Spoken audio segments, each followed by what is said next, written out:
A bancada evangélica tem intensificado a articulação para aprovar a PEC que amplia benefícios tributários para igrejas no Congresso Nacional. E para falar sobre a expectativa da emenda, o deputado federal do PP do Espírito Santo, Evair de Mello, fala com a gente agora aqui no Jornal da Manhã. Tudo bem, deputado? Muito obrigada por nos receber. Bom dia. Bom dia, agradeço a oportunidade. Eu que estou aqui no interior do Espírito Santo, na cidade de São Gabriel da Palha, a capital nacional do café Conilon. Estamos aqui preparando para começar a colheita nos próximos dias. Olha que beleza. Deputado, já começo te perguntando, uma pergunta bem genérica para o senhor. O que é essa proposta que a gente tem falado tanto, que traz aí essa imunidade, essa ampliação da imunidade tributária para templos religiosos? É preciso destacar a importância desse texto. Naturalmente, um texto que vai ser ainda emendado no plenário, depois temos o Senado, uma longa tramitação a ser feita. Mas, na verdade, a nossa proposta principal, o espírito dela, é dar isenção tributária para essas entidades que estão fazendo na sociedade o papel que seria o papel de governo. Portanto, é reconhecido por todos nós a importância que essas entidades têm não só na construção da família, na organização do Estado, na disciplina, mas também na formação ética e moral, o que impede, na verdade, os jovens para o mundo das drogas. Muitas dessas entidades têm muitas dessas igrejas têm os seus papéis assistenciais, por exemplo, em creches, em asilos, em serviços prestados à comunidade. Portanto, uma vez que essas entidades prestam um papel que seria do governo, naturalmente não há razão nenhuma de você tributar, principalmente questão de patrimônios, bens e serviços, porque o governo, enfim, deixa de arrecadar, mas a entidade faz aquilo que o Estado, arrecadando, deveria fazer. Se você considerar esse ano, eu sou cristão católico, né? Mas eu trabalho com todas as igrejas. Nós estamos realizando esse ano, por exemplo, 200 anos da Igreja Luterana no Brasil. Quem conhece a Igreja Luterana, o seu trabalho de organização da comunidade, de disciplina, de estruturação, de trabalho social, de trabalho cultural, é um trabalho extraordinário. Ou seja, o jovem que está ligado a uma igreja, a entidade que cumpre esse papel, naturalmente, ele é um problema menos para a sociedade. Ele não vai para o mundo da droga, ele não vai para o mundo da violência, ele diminui o custo no mundo criminal, ele diminui as filas do nosso Sistema Único de Saúde. Portanto, o resultado dessa ação efetiva das igrejas e do seu trabalho vai reduzir o custo, por exemplo, em segurança pública, em saúde e tantas outras questões sociais. Portanto, é razoável que possamos realmente dar a essas entidades. Nós tínhamos a ideia até de ampliar para outras entidades. Eu acho que esse é um bom debate brasileiro a ser feito, que naturalmente nós vamos avançar com as igrejas, dando essas condições, para até fazer uma medição e, quiçá, no futuro, possamos até avançar sobre essa não tributação sobre outras entidades que fazem o papel de Estado. Deputado, bom dia. Há como verificar o papel que essas entidades religiosas desempenham? Porque muitas delas, claro, têm uma contribuição importante para a sociedade. Agora, pode acontecer de outras não terem uma contribuição tão grande assim e se aproveitarem do benefício. É possível mensurar se se o fato do governo abrir mão de impostos está fazendo sentido na ponta? Eu acho que isso tem que ser medido, controlado e checado, e isso é um pacto com a própria sociedade. Você percebe as mesmas cobranças que nós fazíamos do serviço público. Eu lhe pergunto, será que o sistema de educação, da forma com que é oferecido, será que os trabalhos assistenciais, os programas sociais que o governo está oferecendo, está tendo uma solução efetiva para resolver aquele problema do qual o programa foi proposto?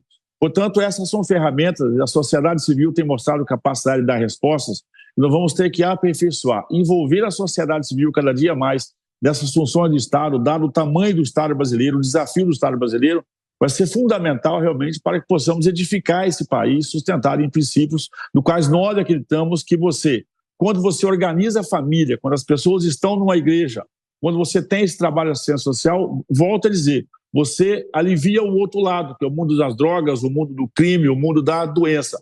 Portanto, nós temos que aperfeiçoar as ferramentas de controle. Acho que nós perdemos a conexão com o deputado. Voltou? Pode concluir, deputado. Então, eu digo assim, a importância disso é além só de, vamos dizer assim, incentivar igrejas. Não.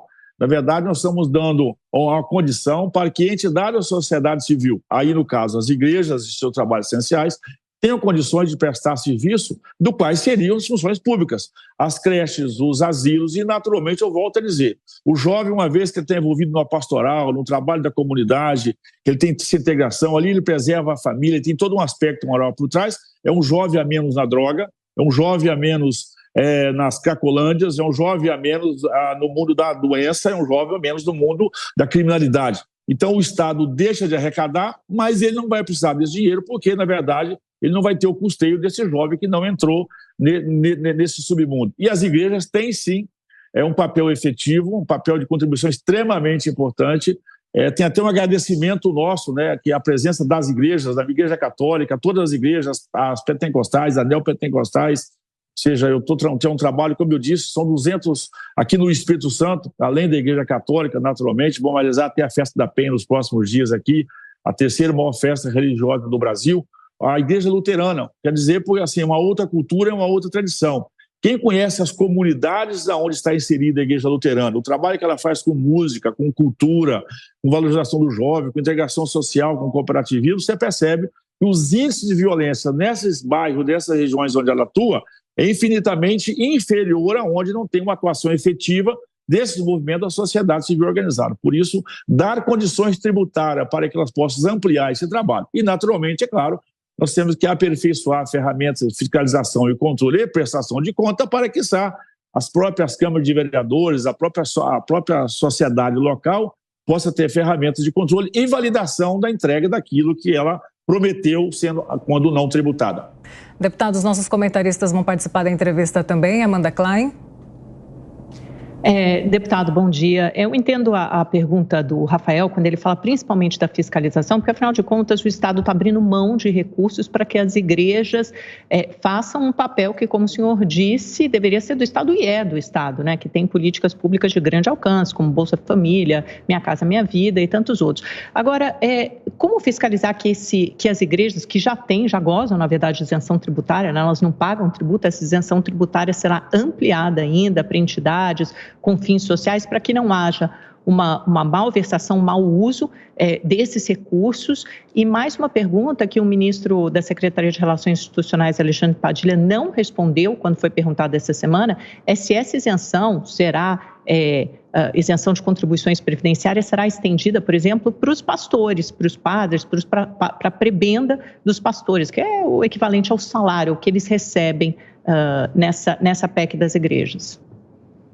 No texto que nós estamos organizando não está a questão previdenciária. E essa é uma outra conta, naturalmente, do qual nós temos que trabalhar, tendo em vista a lógica global da Previdência. Quanto à fiscalização, são as ferramentas que nós estamos empoderados dela. São os Ministérios Público Local. Eu volto a dizer, trazer aqui a importância da fiscalização realizada pelas câmaras de vereadores, que é onde efetivamente as coisas acontecem, no município.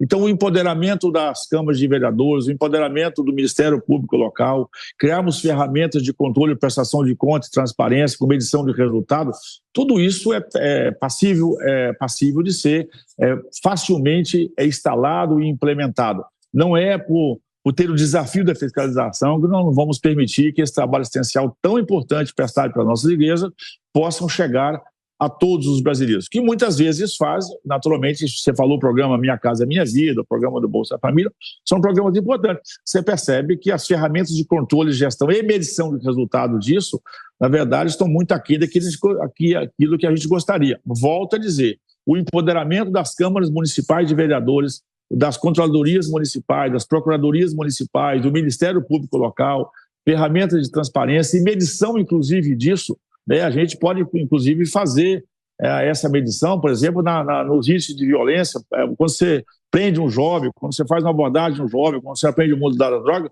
você consegue rastrear essa vida pregressa. Eu volto a dizer, é uma experiência muito similar, por exemplo, nós temos no Sistema S. Quando você vai no Sistema S e você vai no sistema prisional, você percebe que o índice de pessoas que passaram pelo Sistema S no sistema prisional é próximo de zero. Ou seja, quem fez uma capacitação técnica, a medição é lá. Porque qual é o objetivo? Dar o benefício do Sistema S, você treinar e qualificar essas pessoas para que ela possa ter emprego e renda e não entrar no mundo, no caso aqui, da criminalidade. Eu fiz recentemente esse levantamento aqui no estado do Espírito Santo e volto a dizer, é quase zero o índice de pessoas que passaram pelo Senai, pelo Senar, pelo Sebrae, pelo SESC e pelo SESCOP, pelo Sistema S, dentro do sistema prisional. Ou seja, mostra, esse é um ótimo indicador. Então, nós temos que aperfeiçoar esses indicadores de medição, fazer uma relação direta com a Secretaria de Segurança Pública, Sistema Único de Saúde. Volto a dizer, quando você vai no Sistema Único de Saúde, quando você dá a entrada de uma pessoa drogada, quando você faz uma abordagem de um jovem drogado na rua, quando você faz uma apreensão de pessoas drogadas, quando você vai na vida pregressa, você percebe que estava longe da igreja, estava longe da comunidade, estava longe da família. Então, a questão não é proibir sua droga na rua, é ter um ambiente para evitar que o jovem entre nesse submundo. E tenho certeza que as igrejas estão cumprindo brilhantemente seu papel, naturalmente com algum freio de arrumação, com algum ajuste de controle. Nós vamos aperfeiçoar esse mecanismo dessa oportunidade, aí sim, social de integração do nosso jovem no mundo do trabalho, no mundo da produtividade e, naturalmente, da preservação da família, dos valores, porque muitas vezes o que impede um jovem de ir para o mundo da droga e o mundo do crime são valores morais e religiosos que ele constrói ao longo da sua caminhada. Então, essa boa formação é essencial para que o jovem, ao ter esse discernimento, ele preserve esses valores que ele cultuou na igreja e na família, e com isso ele não faça a opção de ir para o mundo da droga.